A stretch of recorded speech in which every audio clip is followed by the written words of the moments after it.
ابھی ایک topic face بک پہ چلا ہے, اس پہ بہت نیگیٹو کمنٹس آئے ہیں. وہ میرا ایک بیان کا ایک شارٹ کلپ بنایا ہے کسی چینل نے اور اپلوڈ کیا ہے. اس میں یہ کہ کیا عورت شوہر کا نام لے سکتی ہے کہ نہیں لے سکتی.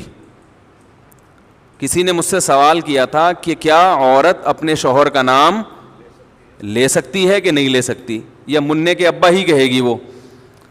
تو اس کا میں نے جواب دیا تھا کہ ہمارے عرف میں اس کو بے ادبی سمجھا جاتا ہے. تو جس کے عرف میں بے ادبی سمجھا جاتا ہو وہاں پر عورت کو چاہیے کہ اپنے شوہر کا نام نہ لے. اب چونکہ آج کل ہر آدمی مفتی بنا ہوا ہے, اور میں نے جو اس پر اشکالات تھے نا اس کا بھی جواب دیا تھا, تو لوگوں نے نیگیٹو کمنٹس, کچھ لوگوں نے حدیثوں کے حوالے کہ صحابیہ تو اپنے شوہر کا نام لیتی تھی, اس مفتی کو حدیث کا بھی نہیں پتا, قرآن کا بھی نہیں پتا, اور اس مفتی نے ایسی بات کی ہے کہ قرآن و حدیث کا تو کوئی ریفرنس دیا ہی نہیں ہے. تو بہت زیادہ چونکہ نیگیٹو کمنٹس ہے اور بہت ہی بدتمیزوں والا, یعنی انسان جب بات کرتا ہے نا تو پتہ چل جاتا ہے کہ اس کے آباء و اجداد کا تعلق کہاں سے ہوگا, خاندان کیسا ہے, جو ورڈنگ استعمال کرتے ہیں نا وہ. تو بہت زیادہ نیگیٹو کمنٹس ہیں. اس مسئلے کو میں دوبارہ بیان کر دوں. دیکھو ایک بات یاد رکھو, یہ اس میں بھی میں نے کہی ہے کلپ میں, سمجھ میں نہیں آئی لوگوں کے, تو میں ذرا ڈیٹیل میں بتاتا ہوں. لباس کا تعلق عرف سے ہوتا ہے کہ نہیں ہوتا. کچھ چیزیں ایسی ہیں جن کا تعلق براہ راست قرآن و حدیث سے نہیں ہے, بلکہ ان کا تعلق ہمارے کلچر سے ہے. مثال کے طور پر آپ سے اگر کوئی یہ کہتا ہے, کسی مفتی سے کوئی آ کے پوچھے کہ کیا میں قمیض اتار کے نماز پڑھ سکتا ہوں, تو مفتی اگر عقل مند ہوگا وہ کہے گا کہ قمیض اتار کر نماز نہ پڑھیں, یہ بے ادبی ہے. کہے گا کہ نہیں کہے گا؟ اب آپ کہیں کہ حدیث کا حوالہ, تو بھائی حدیث کا حوالہ اگر دے گا نا, حدیث اس کے اپوزٹ ہے. صحیح ہے, بخاری کی حدیث ہے, جابر بن عبداللہ رضی اللہ تعالیٰ عنہ بغیر قمیض کے نماز پڑھ رہے تھے. کسی نے پوچھا اس طرح نماز ہو جاتی ہے, آپ کیوں پڑھ رہے ہیں ایسے؟ فرمایا میں اس لیے ایسے پڑھ رہا ہوں تاکہ تیرے جیسا احمق مجھے دیکھ کر سوال کرے کہ ایسا کیوں کر رہا ہوں. صحیح ہے نا, تیرے جیسا احمق مجھ سے سوال کرے. پھر کہا کہ نبی صلی اللہ علیہ وسلم کے دور میں ہمیں 2 جوڑے میسر نہیں ہوتے تھے, تو ازار ہے تو قمیض نہیں, بسا اوقات ایسے ہی پڑھتے تھے. اب بخاری کی حدیث سے تو پتہ چل رہا ہے کہ قمیض اتار کے نماز پڑھنا کیا ہے. جابر بن عبداللہ باقاعدہ یہ عمل کر کے دکھا رہے ہیں کہ, اور تاکہ جو اعتراض کریں اس پہ حماقت کا بھی فتویٰ لگا رہے ہیں. اب آپ یہ حدیث کا حوالہ دے کے لوگوں کو قمیضیں اتروا دیں, یہ عقل مندی کا کام ہوگا؟ بولو نا بھائی, یہ پاگل ہونے کی علامت ہوگی. یہ اس کی علامت ہے آپ نے بخاری طوطے کی طرح رٹی ہوئی ہے, آپ کے اندر سینس نہیں ہے, نہ آپ نے فقہ پڑھا نہ اصول فقہ پڑھا جو قرآن و حدیث کو سمجھنے کے لیے وضع کیا گیا ہے. بھائی اس زمانے میں جب چونکہ صحابہ کو جوڑے میسر نہیں تھے تو قمیض اتار کے نماز پڑھنا بے ادبی نہیں سمجھا جاتا تھا, وہ تو کلچر کا حصہ تھا. غریب لوگ تھے.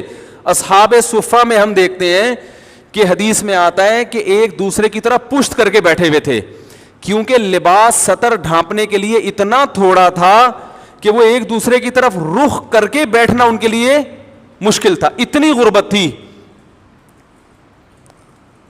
آج کون ایسا غریب ہوگا جو بیچارہ قمیض نہ پہن سکے؟ اور ایک معاشرے میں پورا پراپر ڈریس پہننا یہ ہمارے معاشرے کا کلچر بن چکا ہے, اس کو بے ادبی سمجھا جاتا ہے. کسی تقریب میں آپ بغیر قمیض کے نہیں جا سکتے, تو آپ اللہ کے سامنے بغیر قمیض کے کیسے کھڑے ہوگے بھائی؟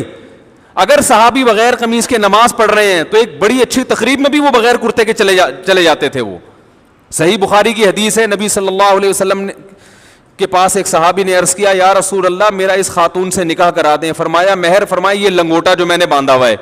پتا چلا اس نے لنگوٹا پہن کے نبی کی مجلس میں بیٹھے ہوئے تھے, بخاری کی حدیث ہے, اور اسی حالت میں نبی نے آپ کا نکاح پڑھایا تو پتا چلا دولہا کا لباس کیا تھا؟ بولو بھائی, لنگوٹا. اب اگر کوئی مجھ سے پوچھے کہ مفتی صاحب کیا دولہا صرف لنگوٹا پہن کے شادی ہال میں جا سکتا ہے, تو میں کیا کہوں گا؟ جا سکتا ہے کیا؟ میں بولوں گا پاگل ہے, بے دینوں کا دینداروں کا مذاق اڑوائے گا. وہ جائز نہیں ہے اس کے لیے لنگوٹا پہن کے جانا, اس کے لیے پراپر ڈریس پہنے. آپ کہہ سکتے ہیں وہ صحابی تو غریب تھے. بھائی اگر کوئی بہت غریب بھی ہے تو بھی اس زمانے میں ہم اس کو لنگوٹا پہن کے شادی ہال میں جانے کی اجازت نہیں دیں گے, کیونکہ ہمارے عرف میں اس کا تصور نہیں ہے. نہیں یاری بات سمجھ میں؟ طوطے کی طرح بخاری مسلم جاہل لوگوں نے رٹ لی ہے, اور علماء کوئی کسی عالم کو نہیں چھوڑا انہوں نے. ابھی میں ایک کلپ سن رہا تھا حضرت مولانا منظور مینگل صاحب کا, بڑا اچھا انہوں نے ایک مدلل بیان کیا, اس پہ لوگوں کے نیگیٹو کمنٹس. ہر آدمی کیا بنا ہوا ہے, جاہل ہوگا, مگر اعتراض ایسے کرتا ہے جیسے اس سے بڑا اس کائنات میں کوئی عالم پیدا ہوا ہی نہیں ہے. اب یہ سمجھو کہ جیسے لباس کا تعلق کس سے ہے, عرف سے, اس میں قرآن و حدیث کا حوالہ نہیں دیا جائے گا. قرآن و حدیث کی اگر بات ہے تو نبی صلی اللہ علیہ وسلم زیادہ تر ازار پہنا کرتے تھے. ازار ایک چادر جو ہوتی تھی. آج کسی بھی محفل میں آپ ازار پہن کے نہیں جا سکتے, نماز بھی نہیں پڑھ سکتے, اس لیے کہ اس کو یوں سمجھا جائے گا کہ بھائی اللہ کے دربار میں جب حاضری دے رہے ہو تو پراپر ڈریس پہن کے, یہ نماز کا ادب ہے. جیسے آپ کسی رشتہ دار کی دعوت میں جاتے ہو تو پراپر ڈریس پہن کے جاتے ہو, چڈی بنیان میں نہیں پہنچتے. تو ہم کہیں گے کہ اللہ کا بھی یہ حق ہے کہ اللہ کے سامنے جب حاضری دی جائے تو پراپر ڈریس میں ہو, کیونکہ اب ہمارے زمانے کا عرف یہ بن چکا ہے کہ قمیض بھی ہو ساتھ میں شلوار بھی ہو. بات سمجھ میں آ رہی ہے؟ اب یہ عرف بن چکا ہے. اسی طرح یاد رکھو کہ عورت کا شوہر کا نام لینا صحابیہ سے ثابت ہے کہ اپنے شوہر کا نام لیا انہوں نے, لیکن بہت سارے ہمارے کلچرز میں, ہمارے جو بہت سارے علاقے ایسے ہیں, قومیں ایسی ہیں جن میں عورت کے لیے شوہر کا نام لینا بے ادبی سمجھا جاتا ہے. وہ اگر نام لیں گی تو یہ سمجھا جائے گا کہ یہ بے ادب ہے. اور ادب کا تعلق بھی کس سے ہوتا ہے؟ عرف سے.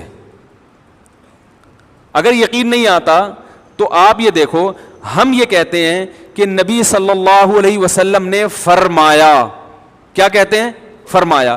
کسی صحابی نے فرمانے کا لفظ آپ کے لیے استعمال نہیں کیا. قالا کا لفظ, قالا کا معنی کہا. عربی میں فرمانا اور کہا یہ الگ الگ نہیں ہے. قال رسول اللہ صلی اللہ علیہ وسلم, نبی نے کہا. لیکن ہمارے عرف میں یہ کہنا کہ نبی نے کہا, اس کو ادب کے خلاف سمجھا جاتا ہے. ہمارے عرف میں اگر کوئی کہتا ہے عبداللہ بن مسعود نے یوں کہا, عبداللہ بن عمر نے یوں کہا ہے بھائی, تو ہم کہتے ہیں بھائی حضرت لگاؤ. کہتے ہیں کہ نہیں کہتے؟ حضرت لگاؤ, اور بہتر ہے آخر میں رضی اللہ عنہ بھی لگاؤ. کوئی کہ بخاری سے دکھاؤ کہاں حضرت لگانا کہاں سے ثابت ہے. بھائی صحابہ کا ادب کرنا تو بخاری مسلم سے ثابت ہے. ادب کا اسٹائل کیا ہوگا یہ آپ کو آپ کا کلچر بتائے گا, یہ بخاری مسلم نہیں بتائے گی. ہر چیز میں بخاری مسلم کا مطالبہ کرنا جہالت ہے. تو یہ تو شریعت ہمیں بتائے گی کہ شوہر بیوی پر لازم ہے کہ وہ شوہر کا ادب کرے. ادب کا اسٹائل کیا ہوگا, طریقہ کیا ہوگا, یہ بخاری مسلم نہیں بتائے گی, یہ آپ کو آپ کا کلچر بتائے گا. یہاں تک آ گئی سمجھ میں؟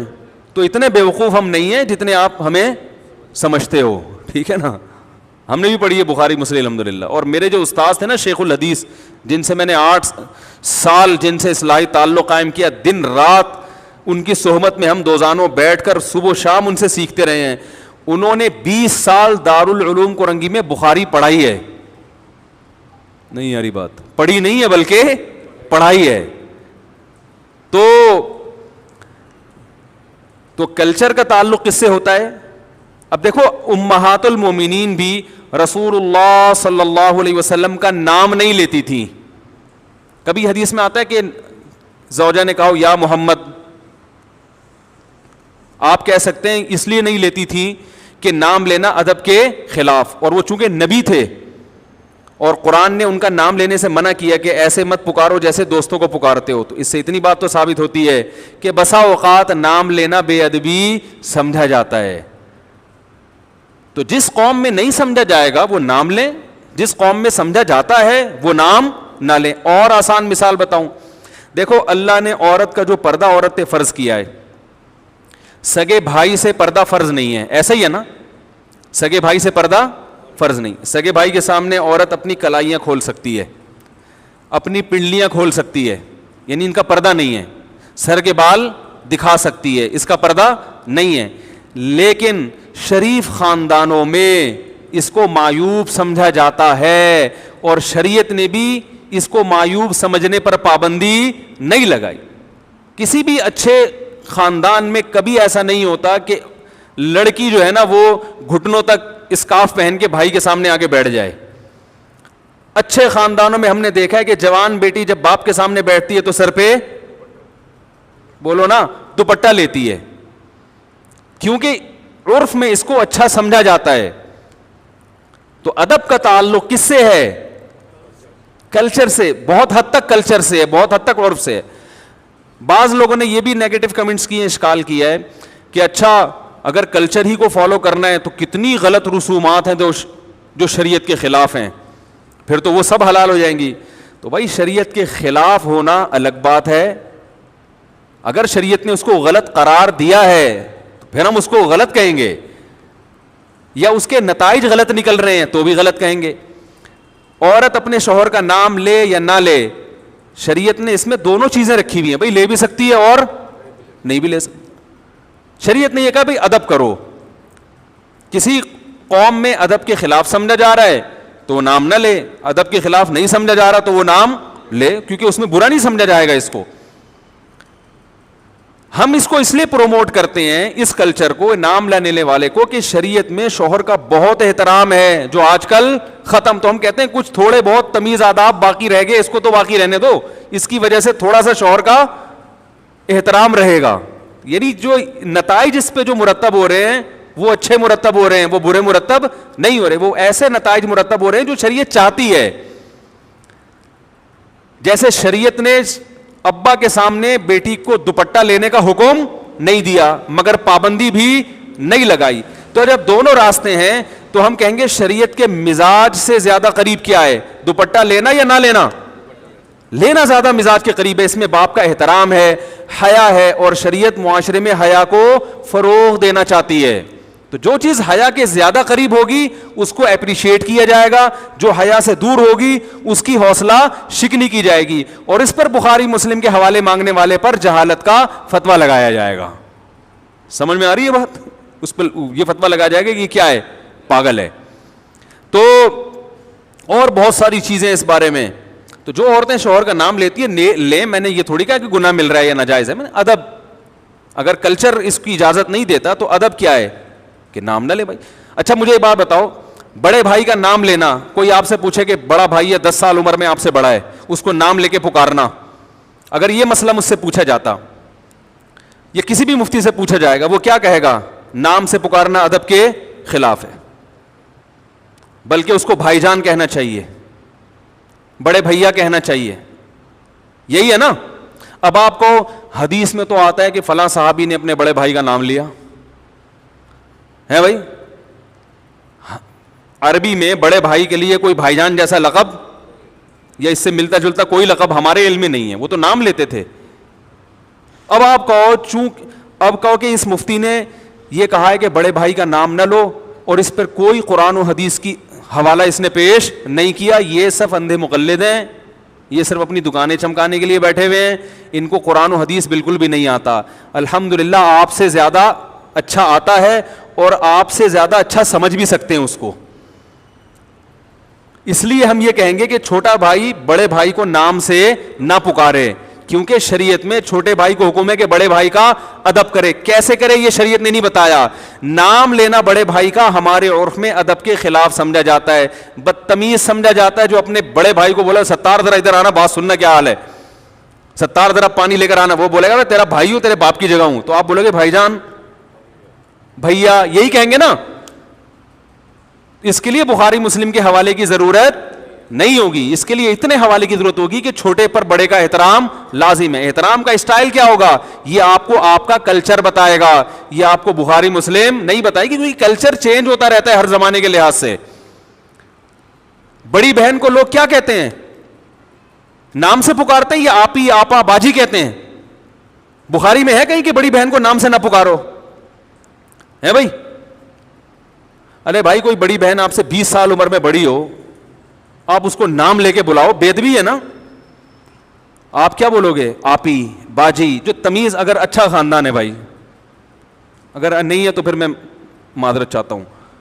اگر پھر آپ یہ بولو گے بخاری کی حوالہ دکھاؤ, اس کا مطلب آپ کے خاندان میں کوئی پرمپرا آپ کی ہے ہی نہیں, ٹھیک ہے نا, کوئی کلچر ہے ہی نہیں. تو بڑے بھائی کو پشتو میں ورورا کہیں گے, ورورا جب بلائیں گے نا ورور. اور اردو میں تو اور بڑے ادب تمیز ہیں. اردو میں تو پہلے تو بہت ہی ہوتا تھا, اب تو شارٹ ہوتا جا رہا ہے. اردو میں تو چھوٹی بیٹی کو دختر, بیٹی کو دختر کہیں گے نا, وہ شادی کارڈ چھپے ہوئے ہوتے ہیں دیکھیں. اب تو نور چشمی کے علاوہ کوئی لفظ سمجھ میں ہی نہیں آتا, اس میں لکھا ہوتا ہے ہماری نور چشمی دخترے کی شادی فرزند انجمن سے قرار ہونا قرار پائی ہے. ٹھیک ہے نا, آدمی کا تو پتہ نہیں کیا ہو رہا ہے. تو اردو میں تو اور ہوا کرتا. تو یہ ہر زبان کا کلچر ہے, ہر زبان کا ایک اپنا کلچر ہوتا ہے. دیکھو اردو میں کسی بڑے کو تم سے بات کرو گے بے ادبی ہے, انگلش میں یو کہو گے بے ادبی نہیں ہے. تو ہر زبان کا اپنا کلچر ہے, اس کے حساب سے بات ہوتی ہے. تو ایک اور بات تھی, ہاں رہا یہ مسئلہ کہ اگر کلچر ہی کو فالو کرنا ہے تو کلچر تو بہت جگہوں پہ غلط رہنمائی کرتا ہے, ایسے تو بہت ساری چیزیں ہیں. تو بھائی اگر کلچر شریعت کے خلاف جا رہا ہے, شریعت نے واضح طور پر کہا ہے کہ یہ غلط ہے, پھر کلچر کو فالو نہیں کر سکتے. بعض دفعہ کلچر شریعت کے خلاف نہیں ہوتا, لیکن اس کلچر پہ جو نتیجہ مرتب ہوتا ہے وہ شریعت کے خلاف ہوتا ہے. مثال کے طور پر بارات کا کھانا, اب بیٹی کی شادی پہ جو کھانا کھلایا جاتا ہے یہ شریعت کے خلاف نہیں ہے براہ راست. نبی نے کہیں منع نہیں کیا کہ بیٹی کی شادی کرو تو کھانا نہ کھلاؤ, لیکن کہیں ترغیب بھی نہیں دی ہے, بلکہ ولیمہ کیا ہے تو جو لڑکے والے کرتے ہیں. تو ہم بارات کو اس لیے نہیں منع کرتے کہ یہ بدعت ہے, بدعت تو وہ چیز ہوتی ہے جس کو دین سمجھ کے کیا جائے, اس لیے بھی منع نہیں کرتے کہ شریعت نے منع کیا. بھائی شریعت اس بارے میں خاموش ہے. ہم کہتے ہیں کہ ایسی رسم ہے جس کے بارے میں شریعت خاموش. تو شریعت کسی چیز کے بارے میں اگر خاموش ہو اور وہ آپ کا کلچر ہو, آپ اس کو فالو کریں, کوئی پابندی نہیں ہے, لیکن اس کو فالو کرنے میں نتائج اگر برے نکل رہے ہیں تو پھر اس کو فالو نہ کریں. کیونکہ بارات کے کھانے کے جو نتائج ہیں وہ کیا ہیں, برے ہیں. بیٹی کی شادی مشکل ہو گئی ہے, اور شریعت شادی کو کیا بناتی ہے, آسان. اس کو آسان رکھا ہے شریعت نے, اس لیے ہم اس سے کیا کریں گے, منع کریں گے. تو یہ تمہارے ذمے ہے, بتا رہا ہوں میں تو بیان کر کے بھول جاتا ہوں, پتہ نہیں کوئی ایسا کلپ آتا ہی نہیں مارکیٹ میں, پھر وہ الٹی چیزیں لوگوں کے سامنے آنا شروع ہو جاتی. تو اس لیے ادب یہی ہے کہ خواتین اپنے شوہر کا نام نہ لے لیں تو بھی گورنمنٹ کی طرف سے کوئی پابندی نہیں ہے, نہ لیں تو اچھا ہے, کہ اچھا لگے گا, اچھا کلچر پروموٹ ہوگا کہ بھئی شوہر, ان کے ہاں شوہروں سے تمیز سے بات کی جاتی ہے, ٹھیک ہے نا. کتنا اچھا سا بول کے کتنا اچھا محسوس ہو رہا ہے. یعنی اگر کوئی یہ ہو کہ یعنی کوئی یہ سن بھی لے کہ ان کے ہاں بیوی اپنے شوہر سے تمیز سے بات کرتی ہے, کہ عجیب سا محسوس ہو رہا ہے کہ نہیں ہو رہا, یعنی قیامت کی نشانی لگ رہی ہے آج کل جس اسٹائل میں. پھر بعض نے یہ بھی اصرار کیا کہ شوہر بھی تو بیوی کا نام لے سکتا ہے. تو یہ ایسا ہی ہے جیسے بڑا بھائی جب چھوٹے بھائی کا نام لے سکتا ہے تو چھوٹا بڑے کا نام, بھائی چھوٹے پر لازم ہے کہ وہ بڑے کا احترام کرے, تو شوہر پر لازم نہیں ہے کہ وہ بیوی کا احترام کرے, بیوی پر لازم ہے کہ وہ شوہر کا احترام. ہاں آپ یہ کہہ سکتے ہیں اچھا پھر کیا ذلیل کرے اس کو, تو ذلیل بھی نہ کرے, عزت دے, لیکن اس درجے کی عزت جتنی شوہر کی ہوتی ہے تو اسلام میں عورت کی اس سے ایک درجہ کم عزت ہے. بیوی کو بھی عزت دینی چاہیے, اس کا بھی احترام کرنا چاہیے, لیکن قرآن کے مطابق عورت کا درجہ شوہر سے ایک درجہ کم ہے. اس میں کیا حکمتیں ہیں یہ اللہ بہتر جانتا ہے, لیکن اللہ نے بنا دیا یہ سسٹم. یہ نہیں کہ آپ توہین کرنا شروع کر دیں. میں بار بار بیان میں کہتا ہوں, ہم نے اپنے بزرگوں کو, اپنے علماء کو دیکھا ہے کہ اپنے گھر کی زوجہ کا بہت احترام سے نام لیا کرتے تھے, کوئی حاکمانہ لب و لہجہ اختیار نہیں کرتے, اور یہ اسلام نہیں سکھایا ہے. کئی دفعہ میں نے بیان میں بتایا, ہمارے شیخ مفتی رشید احمد صاحب رحمہ اللہ تعالی جب گھر والوں سے کہتے تھے نا اپنی زوجہ سے کھانا لگا دو, تو یہ نہیں کہتے تھے کھانا لگا دو, کھانا لگوا دو, حالانکہ لگانا انہوں نے ہی ہے, لیکن کہتے تھے ایسا لب و لہجہ جیسے جس سے یہ جھلکے کہ یہ نوکرانی ہے. یہ لب و لہجہ شریعت میں پسندیدہ نہیں ہے, کیونکہ وہ بیوی آپ کے پیرالل ہے, وہ آپ کی نوکرانی نہیں ہے. اس سے بوٹ پالش کروانا یہ برا کام ہے, بہت سخت. ہم نے اپنے اکابر کو دیکھا اس کے خلاف تھے. تو انہوں نے جتنا احترام کیا ہے نا اپنی زوجات کا, وہ عام پبلک تصور بھی نہیں کر سکتی. لیکن جب وہ کر رہے ہیں تو عورت پر لازم ہے کہ اس کو 2 سے ضرب دے کر اس سے زیادہ احترام کس کا کرے؟ شوہر کا کرے، مگر عورت اس سے ڈبل احترام کرے شوہر کا. یہ اسلام کی تعلیمات ہیں. Thanks for watching. Don't forget to like, comment, share and subscribe to Mufti Tariq Masood, famous scholar.